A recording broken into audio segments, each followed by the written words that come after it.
Good evening, everybody, and welcome to Grizzly Radio Theater. So, as we have been flexing through this time of COVID and all of the different things, we are doing it a little different tonight. If you can see behind me, you can see the cars filled with children. They are all untouched, and they are all sitting in their own vehicles like a drive-in movie, except instead of a movie, they will be performing our Christmas show tonight for you from their cars, completely distanced, and we are just excited to share the show with you tonight. There will probably be a few little tweaks and blunders because this is the first time we've done it in this way. So be gracious with us and be patient. But we are so excited that you've decided to join us. This is our 4th episode of Grizzly Radio Theater, and we are presenting classic radio plays in this new format. The other thing that will be different tonight is you will not see all of the actors because we couldn't be able to see them and have cameras at the same time. You will be able to see our special guest narrator, and that is very exciting. But you will be able to see some wonderful slides provided by Mrs. Elliott and Mr. Tani, who created some slides of all of the actors and some bios and all that. So you'll get to see who is acting out all of the roles tonight. So, enough of me talking.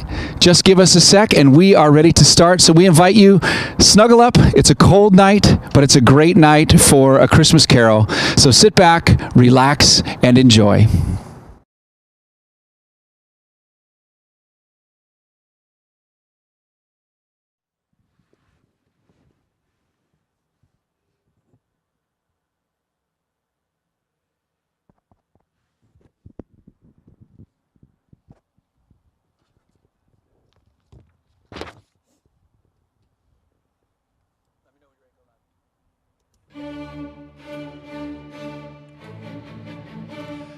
When Charles Dickens presented this little story to the world a little over 100 years ago, he found an instant response in the hearts of people everywhere who saw in it their favorite fictional chronicle of what Christmas is and what Christmas means to all the simple people of the earth. From the day of its first printing, families have been innumerable in which there has remained the unbroken tradition that the reading of a Christmas carol was an item indispensable to a proper observance of one of the most loved holidays.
Who, in a cold and dismal little cell beyond, worked at his ledger.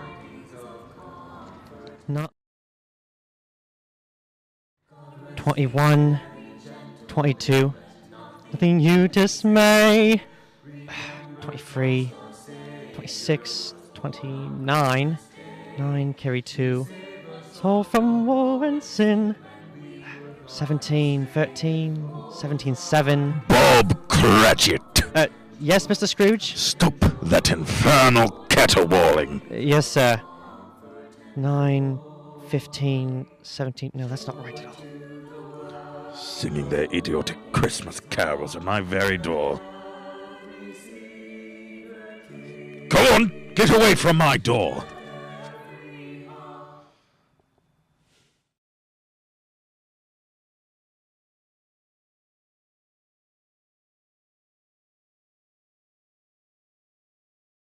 Yes, and I don't want old customs. Take your fellow fools and go away. Christmas. Blech! Right, sir. Merry Christmas anyway, sir. Ah. Now, you get that letter from Cratchit. Then I want you to finish posting this ledger. And after that, you can pop over to Parthagill's and tell Ephraim Parthagill you've come after the 17 shillings and 6 pence he's owed me since Michaelmas. And tell him I shall have a constable over there if he doesn't pay up at once. Mr. Parthagill's wife has been ill, sir. Oh, what do I care about his wife? I want my 17 and 6. I just thought, it being Christmas, sir, that you might... Christmas! Christmas! You mention that word to me once more, Bob Cratchit, and I'll... Oh, Merry Christmas! Oh, Merry Christmas, Bob. Merry Christmas, Mr. Fred. God save you, Uncle. Bah! Humbug. Christmas? Humbug? Uncle, now I'm sure you don't mean that. I mean just that. Exactly that. Merry Christmas. What right have you to be merry? What reason have you? Oh, poor enough. Well, what right do you have to be dismal about Christmas, Uncle? You're rich enough. Bah! Now, Uncle, don't be cross. Well, what else can I be when I live in such a world of fools? What's Christmas to you but a time for paying bills without money? Merry Christmas. A time for finding yourself a year older and not an hour richer. If I could work my will, every idiot who goes about with Merry Christmas on his lips be boiled with his own pudding and buried with a stake of holly through his heart. He should. Uncle? Now, nephew, keep Christmas in your own way and let me keep it in mine. Keep it? But you don't keep it, Uncle. Well, let me leave it alone, then. What do you want? A Christmas gift, I've no doubt. I've came to wish you a Merry Christmas, Uncle. A Merry Christmas? Much good may Christmas do you. Much good it ever has done you. Well, there are many things from which I derive good by which I have never profited materially, I dare say, Uncle. Christmas among the rest. I've always thought of Christmas as a good time, a kind, forgiving, charitable, and pleasant time, and therefore, Uncle, there has never put a scrap of gold or silver in my pocket. I believe it has done me good. It will do me good. No, I say God bless it. God bless Christmas. Hurrah! Let me hear another sound out of you there, Bob Cratchit, and you'll keep your Christmas by losing your situation. As to you, nephew, I wonder you don't go into Parliament. You talk enough nonsense. Oh, Uncle, don't be angry. I want nothing from you. I ask nothing of you. Why can't we be friends? Good afternoon. Well, I'm sorry you feel that way. Well, I tried. A Merry Christmas to you, Uncle. Good afternoon. And a Happy New Year, too. Bah! Humbug! Oh, and a Merry Christmas to you, Bob. And the missus. And to Tiny Tim. Oh, thank you, Mr. Fred. Same to you, sir. Good day, sir. Good day, Bob. Nonsense. Twaddle. Flummery. Talking of Christmas, and not 2 6 pences to jingle together in his trousers pocket. Hey, you there, Bob Cratchit! Come here! What are you doing there? I'm only putting a bit more coal on the fire, Mr. Scrooge, seeing it's so cold in there, sir. You put that coal back into the scuttle. A fire!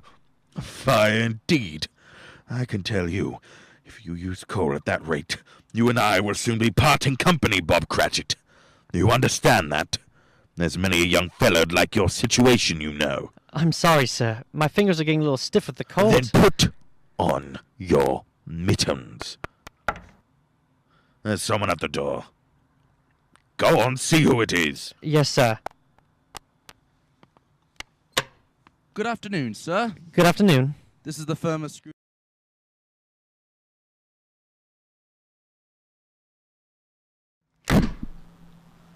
What is it? A gentleman to see you, Mr. Scrooge. Have I the pleasure of addressing Mr. Scrooge or Mr. Marley? Marley's been dead these 7 years tonight. I'm Scrooge. Well now, Mr. Scrooge, at this season of the year, it's only fitting that we, who are more fortunate, should raise a fund to buy the poor some meat and drink and means of warmth. You may not believe it, sir, but many thousands are now in want of common necessities. And hundreds of thousands are in want of the simplest comforts. Are there no prisons? Well, there are plenty of prisons, sir. And the workhouses? They're still in operation, I trust. I wish I could say there are not, but they are, sir. The treadmill and the poll are in full vigor, then? Both very busy, sir. Ah, I'm glad to hear that. I was afraid, from what you said at first, that something had occurred to stop them in their useful course.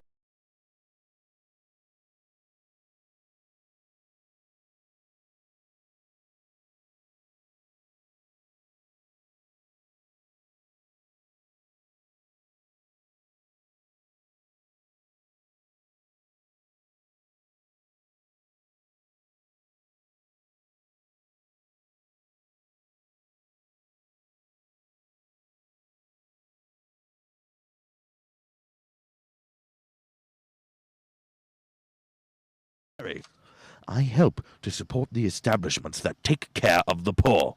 They cost enough. Let those who are badly off go there. Many can't go there, sir, and many would rather die. Then my advice for them is to do so and decrease the surplus population. Besides, I've only a word for it that all this is so. It's the truth, Mr. Scrooge. Well, so be it then. It's not my business. It's enough for a man to understand his own business and not to interfere with other people's. Mine occupies me constantly. Good afternoon, sir. I quite understand. Mr. Scrooge, good afternoon. Cratchit! Out. Yes, sir. This way, sir, please. Sir, I couldn't help overhearing. I should like to contribute tuppence. Cratchit! Yes, sir. It isn't much, but it's all I can afford. But there are others in worse situations than I. You're a generous fellow. I wish I might say so of your employer. Cratchit! Yes, sir. Good afternoon, sir. Good afternoon. Cratchit! Merry Christmas. Merry Christmas. Yes, sir. Close the door! Yes, sir.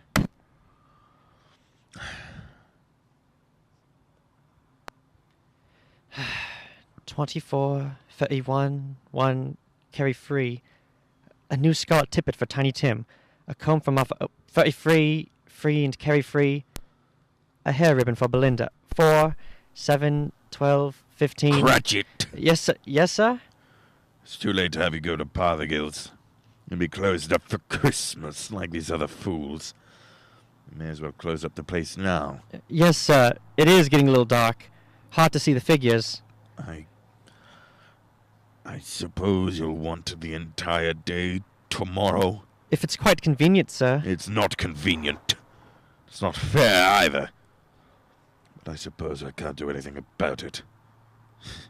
If I was to stop half a crown of your wages, you'd think yourself very ill-used, I'll be bound. Well, sir, But you don't think me ill-used when I pay a day's wages for no work. It's only once a year, sir. Once a year? Once a year indeed. Fine excuse for picking a man's pocket every 25th of December. But I suppose there's no good talking. Must have the whole day. Well, see that you're here all the earlier the next morning. You understand? I will, sir. I will indeed. Good night, sir, and Merry Christmas. Bah! Merry Christmas. Bah!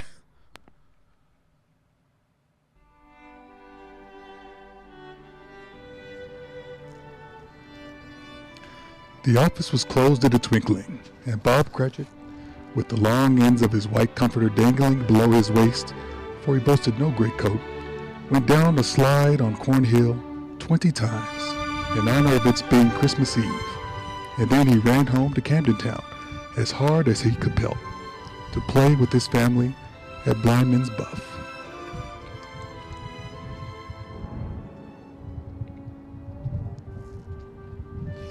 Scrooge, on the other hand, took his melancholy dinner in his usual melancholy tavern, having read all the newspapers and spent the rest of his evening with his banker book, went to his dismal house.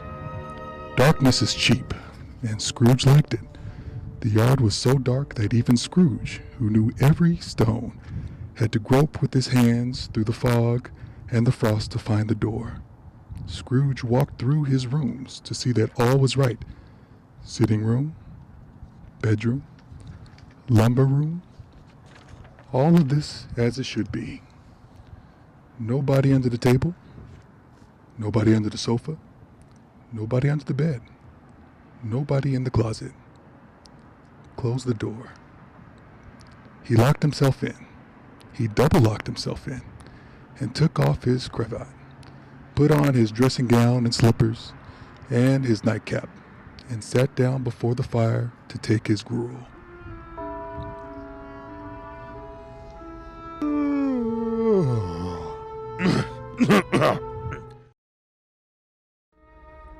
Marley? Marley! I could have sworn I saw old... Humbug!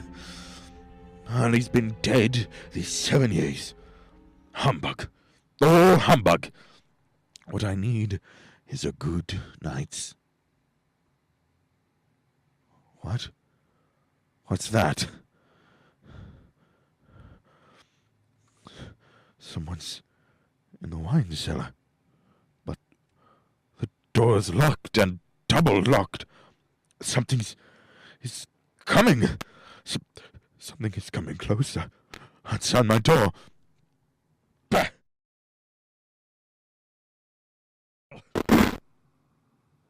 Ebenezer Scrooge! Ebenezer Scrooge! Molly! Oh, no. What do you want with me? I want much of you, Ebenezer. Who are you? Ask me who I was! Oh, you're very particular for a ghost. All right then. Who were ya? In life, I was your partner.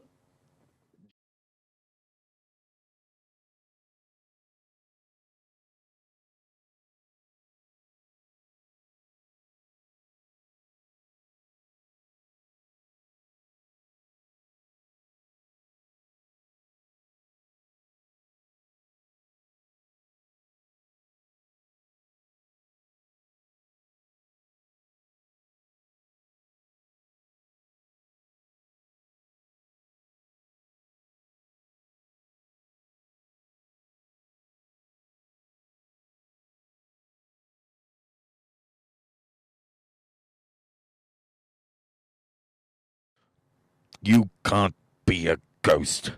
You may be an undigested bit of beef, or a blot of mustard, or a crumb of cheese, a fragment of an underdone potato. There may be more gravy than grave about you. Whatever you are, humbug, I tell ya, humbug! I do believe in you. You are a ghost, Jacob. Thank you. But why? Why do you walk the earth, Jacob? Why do you come to me? It is required of every man that the spirit within him should walk abroad among his fellow men, and travel far and wide to witness what it cannot share, but might have shared on earth and turn to happiness. But tell me, Jacob, what is that chain you wear around you? I was a chain I forged in life. I made it link by link and yard by my own free will. Is its pattern strange to you, Ebenezer? Cash boxes, keys and padlocks, ledgers and purses. Yours was as heavy and as long as this.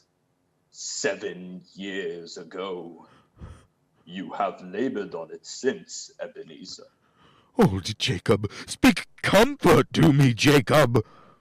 Comfort I have none to give. I cannot rest, I cannot stay, I cannot linger. Weary journeys lie before me. You travel fast. Yes, Ebenezer. On the wings of the wind. 7 years dead, and traveling all the time. 7 years, Ebenezer! 7 years of remorse. Ebenezer, do you know that no space of regret can make amends for one's life's opportunities misused? But you were always a good man of business, Jacob. Business! Mankind was my business. Charity, mercy, benevolence, they were all my business. The dealings of my trade were but a drop of water in the comprehensive ocean of my business. Jacob, don't take on so now, Jacob! Listen to me, Ebenezer. I'll listen to you, Jacob. Go on, Jacob, now. Speak to me, but don't be so flowery. Ebenezer, I am here to warn you that you have yet a chance of hope of escaping my fate. Do you hear that, Ebenezer? Yes, Jacob. Yes, you are always a good friend to me, Jacob. Thanks, Jacob. But go on. How shall I escape? I'm afraid, Jacob. You will be haunted by 3 spirits. Is that the only chance and hope, Jacob? It is your only chance and hope. Well, then, I think I'd rather not. Without their visits, you cannot hope to shun the path I tread. Expect the first tomorrow, when the bell tolls 1. Couldn't I take 'em all at once and have it over, Jacob? Ebenezer! Look that for your own sake. You remember what has passed between us. Remember, when the bell tolls 1, look for the first spirit. Marley!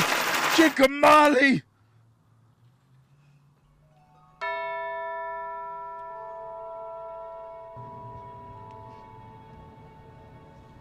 Scrooge awoke. He was lying on his bed, fully dressed. Suddenly, the curtains of his bed were drawn aside, and Scrooge found himself face to face with the unearthly visitor who drew them, as close to it as I am to you now, and I am standing in the spirit at your elbow. It was a strange figure, like a child, yet not so like a child, as like an old man. Its hair, which hung about its neck and down its back, was white as if with age, and yet the face had not a wrinkle in it, and the tenderness blossom was on the skin. The arms were long and muscular, the hands the same as if its hold were uncommon strength. Ebenezer Scrooge. Who's that? Ebenezer Scrooge, I have come for you. You? Are you the spirit whose coming was foretold me? I am that spirit. What are you? I am the ghost of Christmas past. Long past? No, your past. But what do you want of me? What brings you here to haunt me? Your welfare, Ebenezer Scrooge. Rise and walk with me. No, not out of the window. I can't do that. I'll fall down. I'm not a spirit. I'm mortal, and I'll fall. Bear but a touch of my hand upon your heart, and you shall be upheld in more than this. Come, follow me.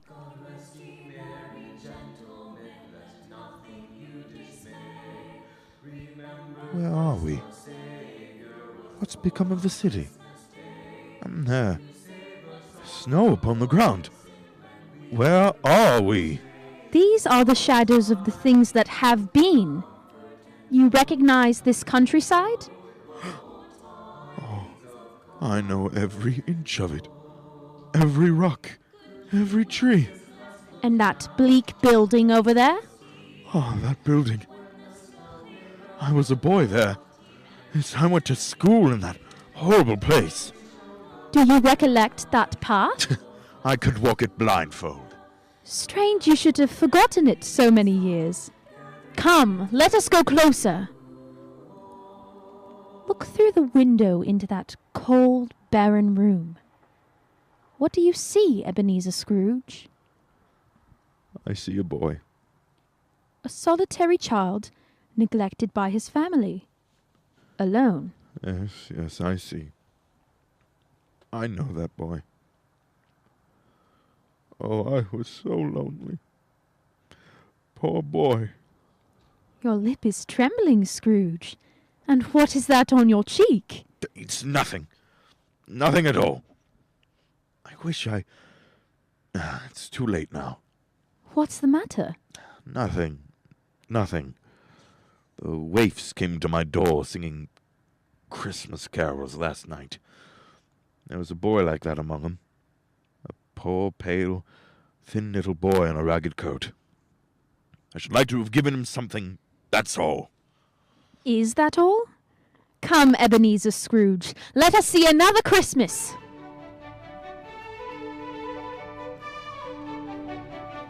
Do you know this place, Ebenezer Scrooge? Know it. This is the counting house where I was apprenticed. It's my old master. Bless his heart. Old Fezziwig. My master. Alive again. And hosts Christmas parties. Pick your part. To him. Corkscrew, thread the needle. Back to your places. And there's Dick Wilkins. Poor Dick. Oh, dear. Yes, and look. There's Mrs. Fezziwig herself. And any of them. And the tables all loaded with roasts and cider, mince pie and beer. Oh, what a jolly time we used to have. That carefree young man with the light heart and the cheerful smile. Do you recognize him? Oh, yes. Merciful heaven. How happy I was then. A small matter for old Fezziwig to make those silly folks so full of joy. Small matter. Small indeed. Isn't it? He has spent only a few pounds of your mortal money. Is that so much that he deserves praise? It's not that. It's not that, Spirit. Old Fezziwig has the power to make us happy or unhappy, to make our service light or heavy. This power lies in words and looks and in things so tiny that it's impossible to count them up. The happiness he gives us is quite as great as if it cost, What is the matter? Nothing. Nothing at all, Spirit. Something, I think.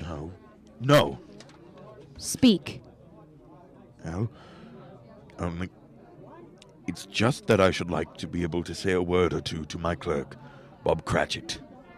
That's all.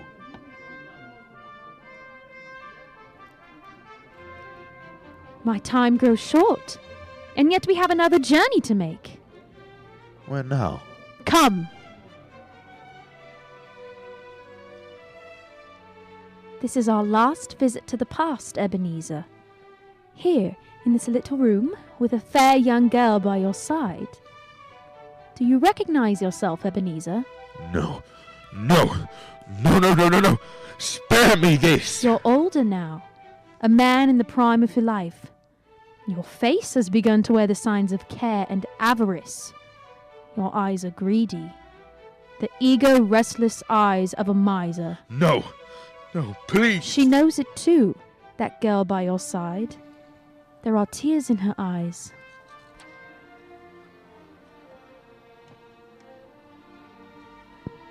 It matters little to you. Very little, I know that. Belle, When we were engaged, we were both poor. was it better then? Better to be poor? Better at least to be happy. You're changed. You were another man then. I was a boy. You blame me because I've grown wiser. Have I ever tried to break our engagement? In words? No, never. In what then? In a changed nature, in an altered spirit, in everything that made my love of any value in your sight. So, I release you from your promise. Belle! Oh, at first, it may cause you a pain to lose me, a very brief pain, but soon it will be dim, like a half-remembered dream, an unprofitable dream, and you will be glad to be.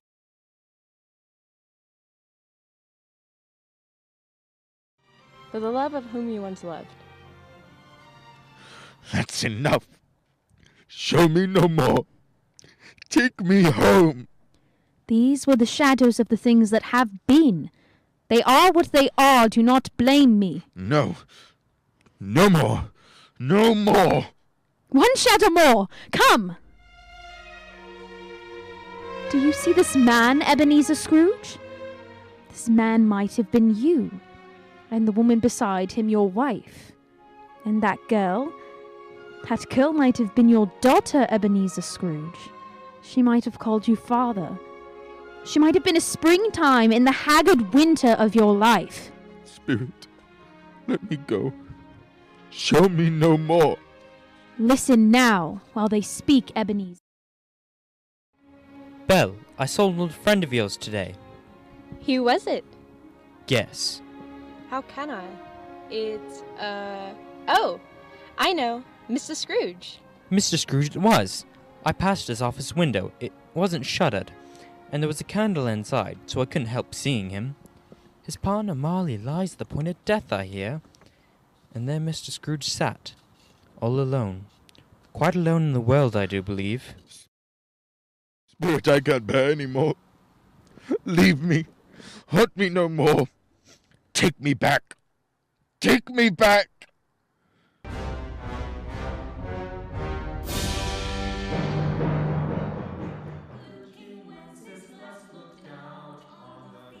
You are listening to Grizzly Radio Theater, bringing you tonight our presentation of Charles Dickens' A Christmas Carol.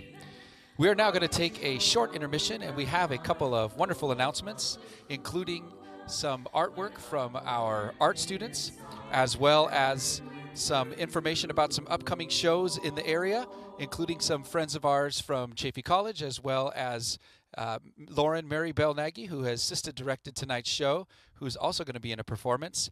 And at the very end, we invite you to check out a very special charity that we're hoping, instead of donating to our program tonight, you would consider supporting one at a time. So, all that being said, we hope that you enjoy intermission.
sooner, I mean, look at these little kids. The sooner the better. Come tomorrow, we'll cover it. The sooner the better. I mean, I don't want these little kids to be sick anymore. Just let them know we're gonna try and get the filters up here as soon as possible. Every 90 seconds, a child dies from water-related illnesses. Imagine your child having the stomach flu every day of their life. My name is Sean Kapoff, and I'm the Executive Director at One at a Time. And currently, right now, there is a global water pandemic, meaning that people are in desperate need of access to clean drinking water. And so we're on mission to help provide those families to gain access to clean drinking water. And we do that by empowering local leaders in the community with water filtration kits. And those water filtration kits will provide a family access to clean drinking water for the next 10 to 20 plus years.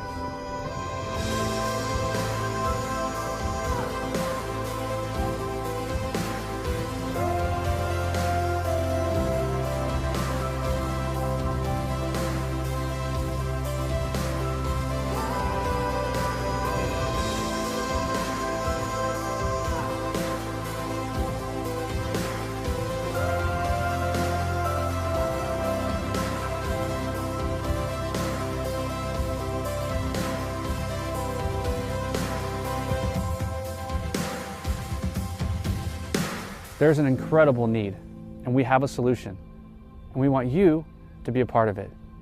We all can make a difference, one at a time.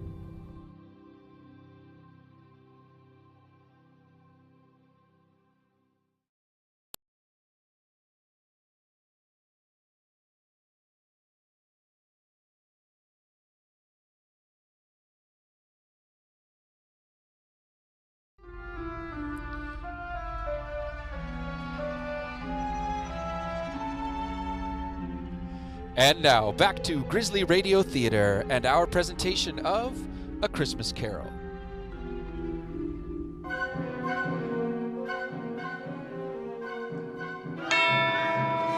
Stroke of one, Scrooge awakened suddenly and sat bolt upright in his own bed. He remembered the words of Marley's ghost and wondered from which direction the second spectre would appear. At that moment, nothing between a baby and a rhinoceros would have astonished him very much. Now being prepared for almost anything, he was not by any means prepared for nothing, and consequently, when no shape appeared, he was taken with a violent fit of trembling. 5 minutes, 10 minutes, a quarter of an hour went by, yet nothing came. Then, as he sat in his bed, he became aware gradually of a great blaze of ruddy light, which seemed to shine upon him from the adjoining room. He got up and softly shuffled in his slippers and to the door. It was his own sitting room, no doubt about that. But it had undergone a surprising transformation.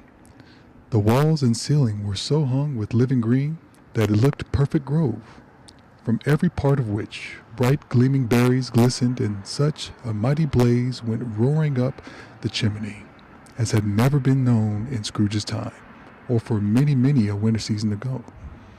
Heaped up on the floor to form a kind of throne were turkeys, geese, game, poultry, great joints of meat, sucking pigs, long wreaths of sausages, mince pies, plum puddings, barrels of oysters, red-hot chestnuts, and seething bowls of punch that made the chamber dim with their delicious steam. In easy state upon his couch, there sat a jolly giant, glorious to see, who bore a glowing torch, in shape not unlike Pliny's horn, and held it up, high up, to shed its light on Scrooge, as he came peeping around the door. Come in, Ebenezer Scrooge, and know me better, man. Ghost of Christmas present, look upon me. You've never seen the like of me before. You're different from the other spirit. You're tall, almost a giant. And that great torch you carry. Its light pours into the homes of rich and poor alike. Spirit, take me where you will. Last time I went against my will and learned a lesson which is working now. If you have anything to teach me, let me profit by it. Touch my robe, Ebenezer Scrooge. Touch my robe.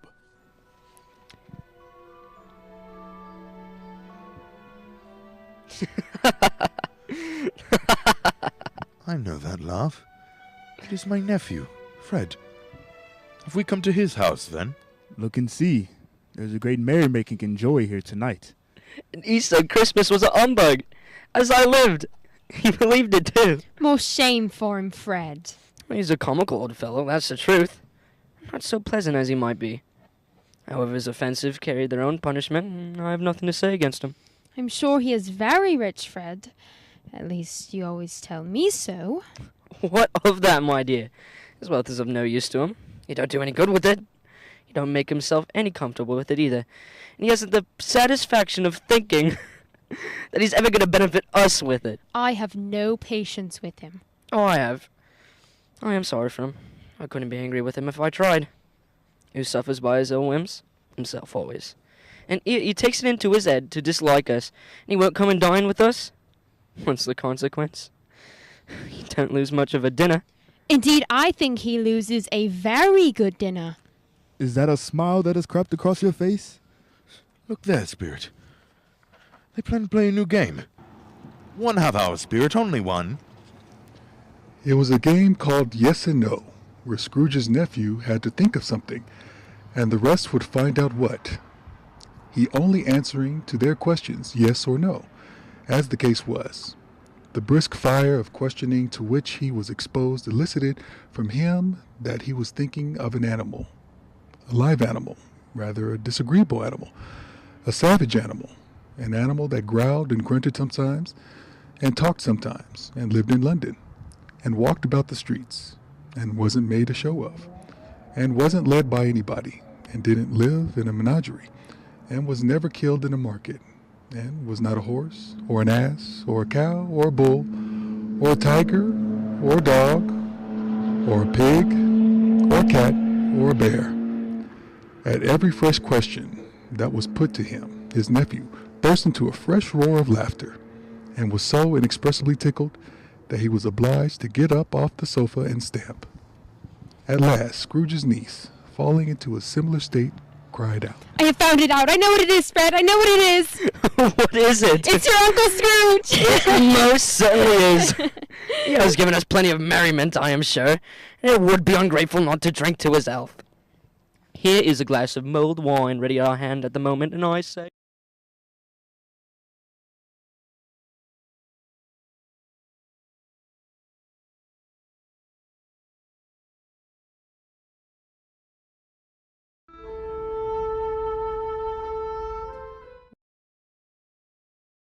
Dwelling and a humble street.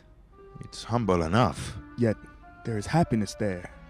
Who are these people? Who's that woman and the children? These are the family of your clerk, Bob Cratchit.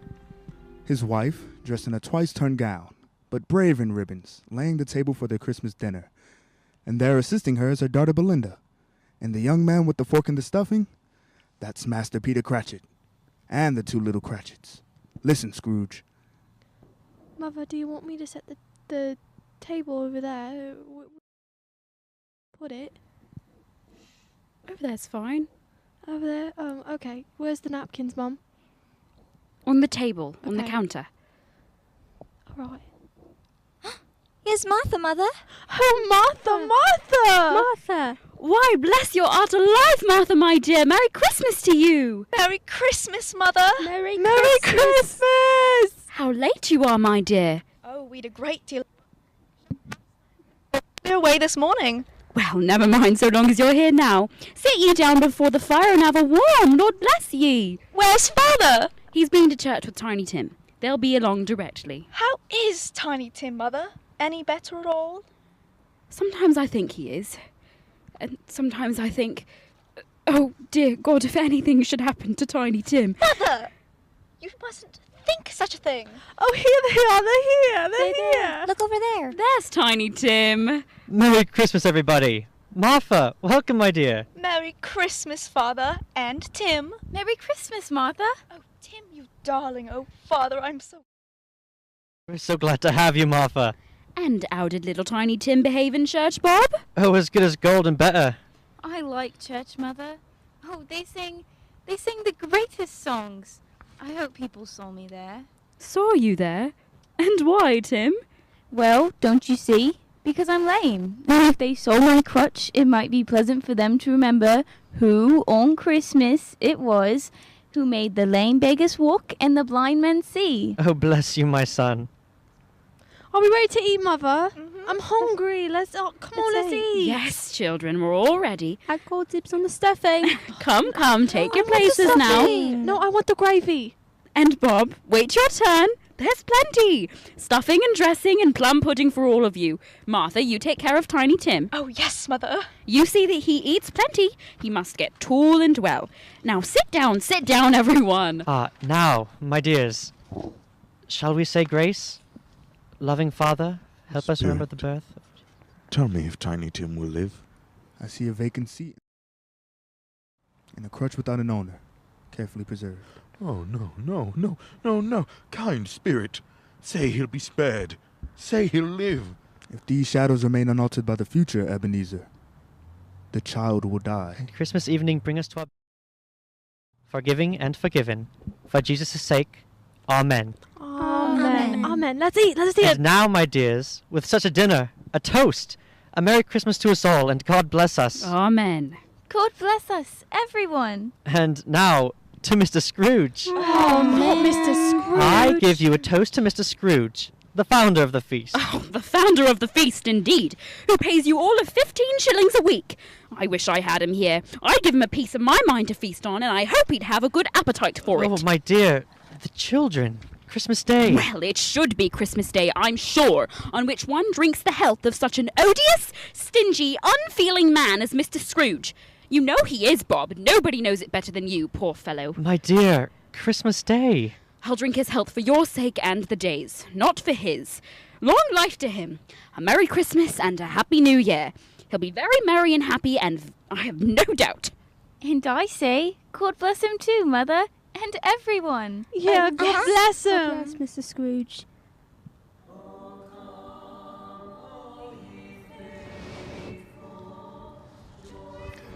There was nothing of high mark in all this.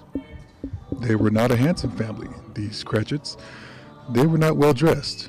Their shoes were far from being waterproof. Their clothes were scanty and had known very likely the insides of a pawnbroker's. But they were happy, grateful, pleased with one another, and contented with the time. When at last they faded, Scrooge had his eye upon them, and especially on Tiny Tim, until the last.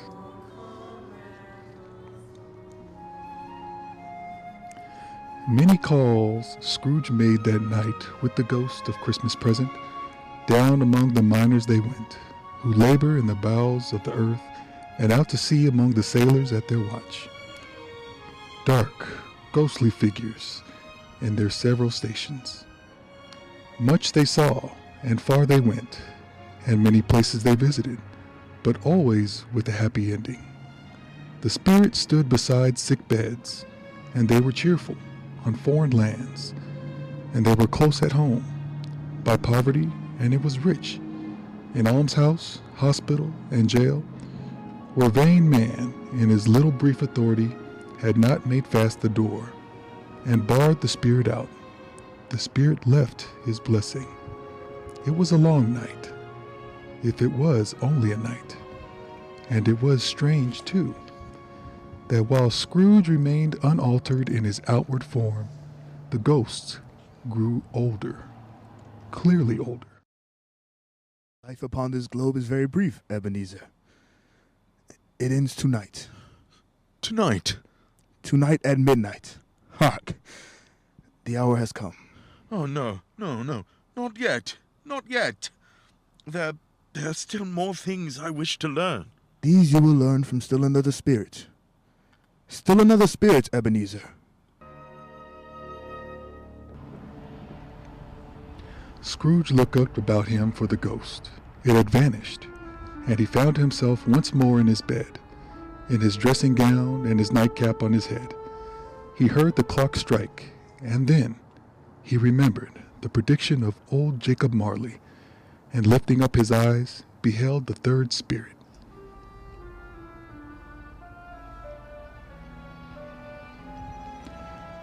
A solemn phantom, shrouded in black, draped and hooded, coming towards him, slowly and silently, like a mist along the ground. I know. You are the ghost of Christmas yet to come.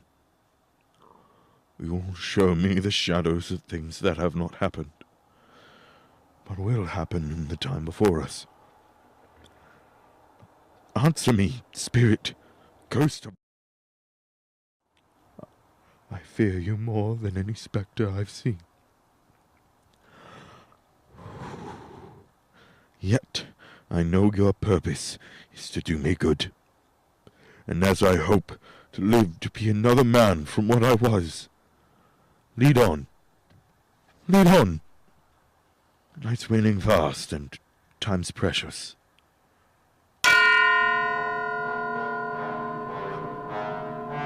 Spirit, why have you brought me here again? Here to Bob Cratchit's home. It's not the same, what? Why is it so quiet?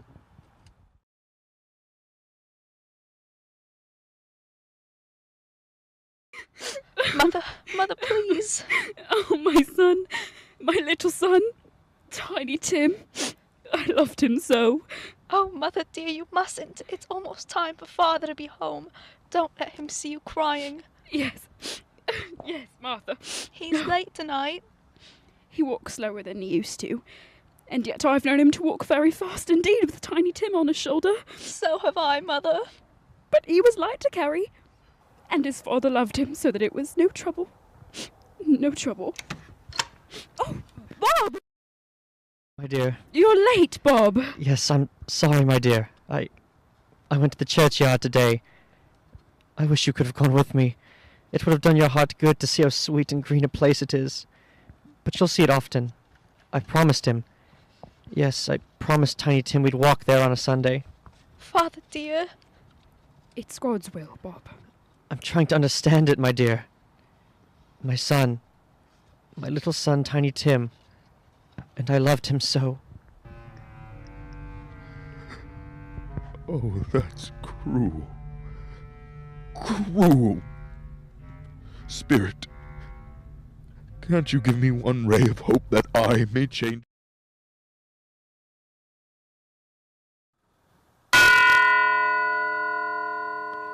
Where are you taking me now?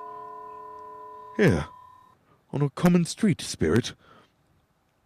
What is there for me to learn here? Who are those women? What are those things they are carrying? I don't know much about it either way. I only know he's dead. When did he die? Last night, I believe. What odds then? What odds, Mrs. Dilber? Every person has a right to say he always did. That's true indeed. No man more so. No, indeed. We should hope not. Very well then. Who's the worse for the loss of a few things like these? Not a dead man, I suppose. No, indeed. If he wanted to keep him after he was dead, a wicked old screw, why wasn't he natural in his lifetime? If he had been, he'd have had somebody to look after him when he was struck with death, instead of lying gasping his last there, alone by himself. It's the truest word that was ever spoke. It's a judgment on him. I wish it was a little heavier judgment. Now, what do you call this? Bed curtains? You don't mean to say you took him down rings at all, with him lying there? Yes, I do. Why not? And his blankets? Whose else's do you think? He isn't likely to I hope he didn't die of anything catching. Don't you be afraid of that. I ain't so fond of his company that I'd loiter about him for such things if he did. Spirit, help me. Who is this man that died? Is there no one to follow him to the grave? Perhaps they'll give him a green grave at least, like poor Tiny Tim. Perhaps... Spirit, where are we now? Merciful heaven! A churchyard, overrun by grass and weeds, choked with too much burying. Desolate, lonely, crumbling gravestones. Spirit, before I draw nearer to that gravestone, answer me one question.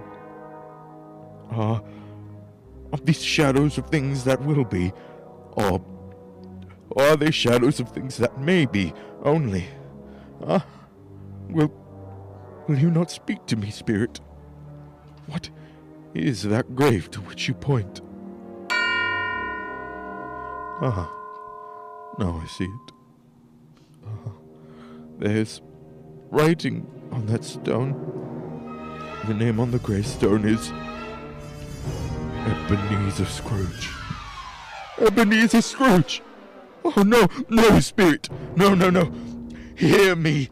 I'm not the man I was! Why, show me this, if I'm past all hope. Tell me that I can change these dreadful shadows you've shown me by an altered life.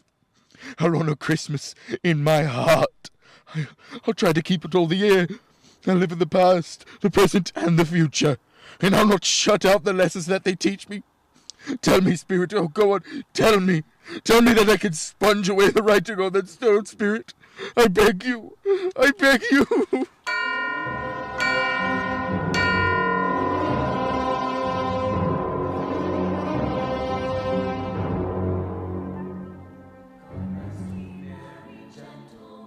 Spirit, I promise on my knees. I promise.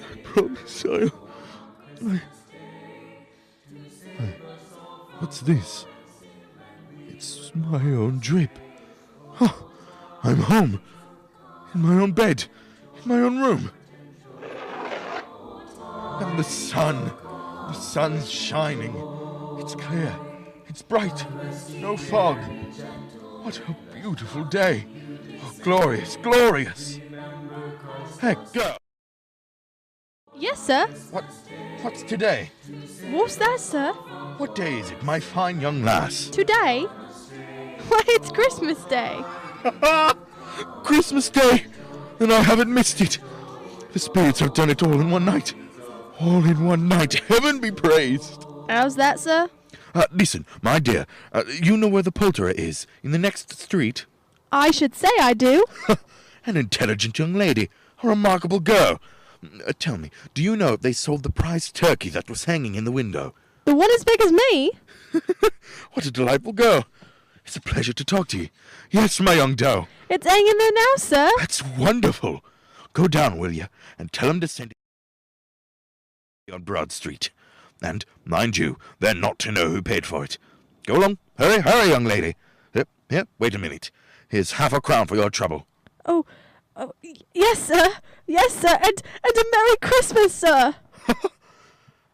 And a Merry Christmas to you, my girl. Oh, I don't know what to do. I'm as light as a feather, as happy as an angel. I'm as merry as a schoolboy. Merry Christmas! A Merry Christmas to everybody. A Happy New Year to all the world. Hello! My dear sir, how do you do?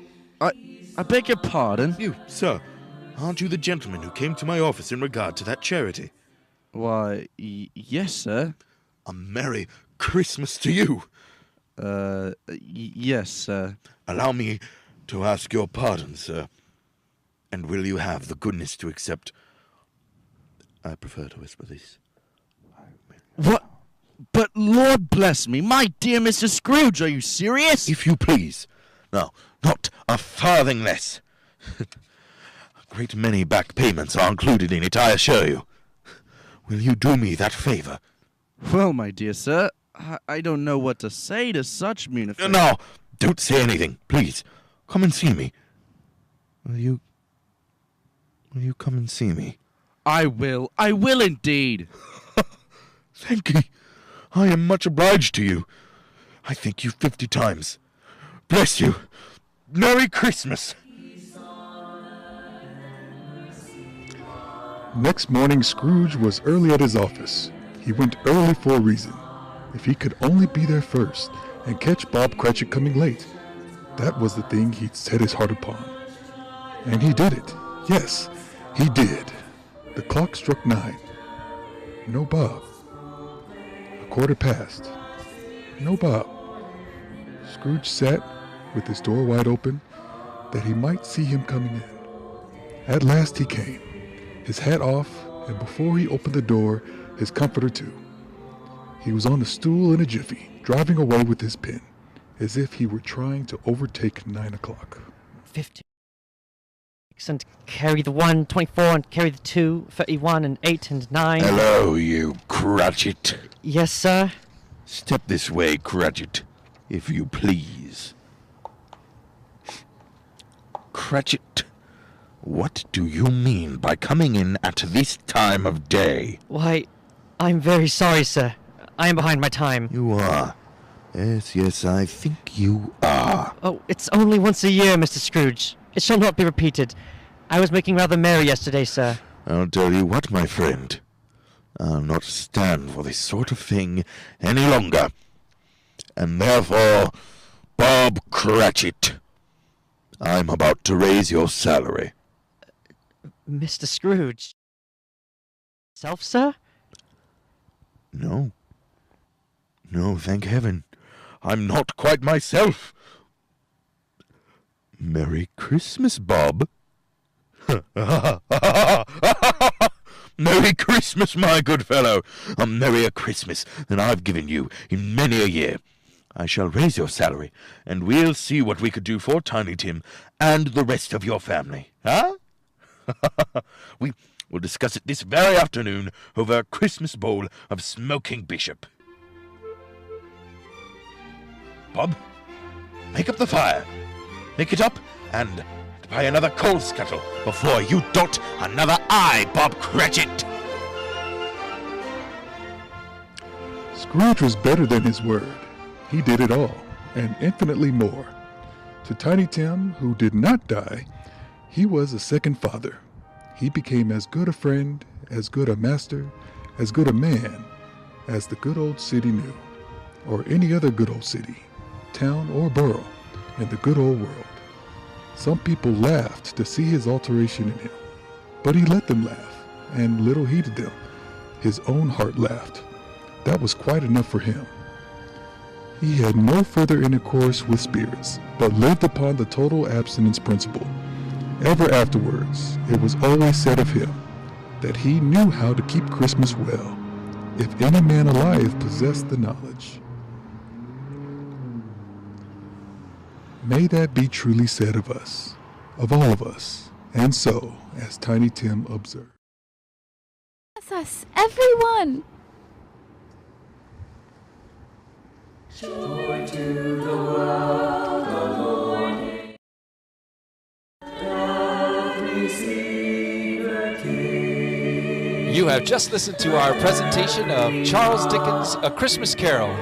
We'd like to thank you all so much for joining us tonight, and we just want to wish you all a very Merry Christmas and Happy Holidays.